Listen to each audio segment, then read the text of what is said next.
అత్యంత కృపగలిగిన యేసు క్రీస్తు నామములో వాక్యాన్ని వింటున్న బిడ్డలందరినీ కూడా దేవుడు సమృద్ధిగా దీవించి ఆశీర్వదించును గాక. ఆమేన్. ప్రియ దేవుని బిడ్డలారా, అందరూ ఎలాగున్నారు? బాగున్నారు కదూ? కుటుంబములందరూ ఆరోగ్యంగా ఉన్నారా? ఉదయమే లేచి ప్రార్థన చేసుకున్నారా? వాక్య గ్రంథాన్ని చదివి ధ్యానించారమ్మా? కుటుంబ ఆరాధన చేసుకున్నారా? బిజీ లైఫ్ లో పడి ఏది నిర్లక్ష్యము చేసినా ప్రార్థన సమయాన్ని, కుటుంబ ఆరాధనను నిర్లక్ష్యం చేయొద్దు. రెండవదిగా, ప్రియ తమ్ముడు, ప్రియ చెల్లి, నీ కుటుంబస్తులు నిర్లక్ష్యం చేయొద్దు. నీ భార్యను, లేక నీ భర్తను, నీ బిడ్డలను నిర్లక్ష్యం చేయొద్దు.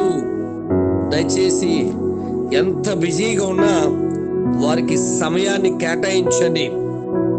మంచిది బిడ్డలారా, ఈరోజు వాక్య ధ్యానానికి వెళ్దాం. మత్తయి సువార్త 8వ అధ్యాయము 1 నుంచి 4 వచనాలు ముందుగా మనం చదివితే, ఆయన కొండ మీద దిగి వచ్చినప్పుడు బహుజన సమూహములను ఆయనను వెంబడించెను. ఇదిగో కుష్ఠరోగం వచ్చి ఆయనకు మ్రొక్కి, ప్రభువా, నీకు ఇష్టమైతే నన్ను శుద్ధినిగా చేయగలవనెను. అందుకు ఆయన చేయి చాపి వానిని ముట్టి, నీవు శుద్ధుడు కమ్మని చెప్పగా తక్షణమే వాని కుష్ఠరోగం శుద్ధి ఆయను. ప్రియ దేవుని బిడ్డలారా, బాగా అర్థం చేసుకుందాం. ఈ చిన్న భాగంలో మనం ధ్యానించినట్లయితే, మొదటగా యేసు ప్రభు కొండ దిగి వచ్చినప్పటికీ బహుజన సమూహములను ఆయనను వెంబడిస్తూ ఉన్నారు. దైవ జనాంగమా, మీరు బాగా అర్థం చేసుకుందాం. మరి ఆ జన సమూహముల్లో ప్రభువును వెంబడిస్తున్న వారిలో ఎవరు అంటే, కుష్ఠరోగి ఉన్నాడు. మామూలుగా అయితే కుష్ఠరోగి జన సమూహములతో కలిసి తిరగకూడదు. కుష్ఠరోగి ఊరికి దూరంగా ఉండాలి. ప్రియ దైవ జనాంగమా, కానీ ఈ కుష్ఠరోగి ప్రభువును వెంబడించే జన సమూహముల మధ్య తిరుగుతూ ఉన్నాడు. అనగా సింపుల్ గా అర్థం అవ్వాలంటే, ప్రభువును వెంబడించే వారిలో ఉన్నాడు. దేవుని బిడ్డలారా, ప్రభువును వెంబడించే వారిలో మీరున్నారా? ప్రభు నామానికి మహిమ తెచ్చే గుంపులో మీరున్నారా? ప్రభువును వెంబడిస్తూ భౌతికమైన ఆశీర్వాదాల కొరకే వెతికే వారిలో ఉన్నారా? యెహోలోక పరలోక ఆశీర్వాదాల కొరకు వెతికే వారిలో మీరున్నారా? మీరు అర్థం చేసుకుందాం. మొదటగా, ఈ కుష్ఠరోగి బాగుపడడానికి కారణం దేవుణ్ణి వెంబడిస్తున్నాడు. 2, అతడు ప్రభు దగ్గరికి వచ్చాడు. వెంబడించడమే కాదండి, కొంతమంది వెంబడిస్తారంటే ప్రభు దగ్గరకు వచ్చేవారు లేరు. కొంతమంది క్రైస్తవులు అని చెప్పుకుంటూ హృదయం మాత్రం క్రీస్తుకి చాలా దూరంగా ఉందని పరిశుద్ధ గ్రంథమే తెలియజేస్తుంది. బిడ్డలారా, గమనించండి. ఆయన మనలను పిలుస్తూనే ఉన్నా సరే, మేము ఆయన వెంబడిస్తున్నామండి, మేము క్రైస్తవులమేనండి, మేము ప్రభు నమ్ముకున్నామన్నా తప్ప ప్రభు దగ్గరకు వచ్చి ప్రభు దగ్గర మన స్థితిగతులు చెప్పుకునే వారిగా లేకుండా పోయాం. అర్థం చేసుకుందాం. 3గా గమనించినప్పుడు, ప్రియ దైవ జనాంగమా, అతడు నీకిష్టమైతే, ఏమండి, అతడు రోగం ఉంది. ఆ రోగం చేత చాలా అవమానాలు పడుతూ ఉన్నాడు, చాలా ఇబ్బందులు పడుతున్నాడు. నేను అనుకుంటాను అందరూ అతన్ని రే కుష్ఠరోగం దూరం ఉండరా అని అసహ్యంగా అని ఉండొచ్చు కూడా. కానీ ప్రభు దగ్గరకు వచ్చాయా, నా ఇష్టం కాదు బాబు, నీ ఇష్టం, నీకు ఇష్టమైతే నన్ను శుద్ధించే. కొన్ని సమయాల్లో దేవుని బిడ్డలారా, మన ఇష్టాలు నెరవేర్చబడాలని, మన ఇష్టమే, మన సొంత ఆలోచనలే నెరవేర్చబడాలని మొంకు పట్టు పడుతూ ఉంటాం. బిడ్డ, కొన్నిసార్లు మన ఇష్టాలు మనకి కష్టాన్ని తెప్పిస్తూ ఉంటాయి. దేవుని ఇష్టం మనకు మేలును కలిగిస్తూ ఉంటాయి.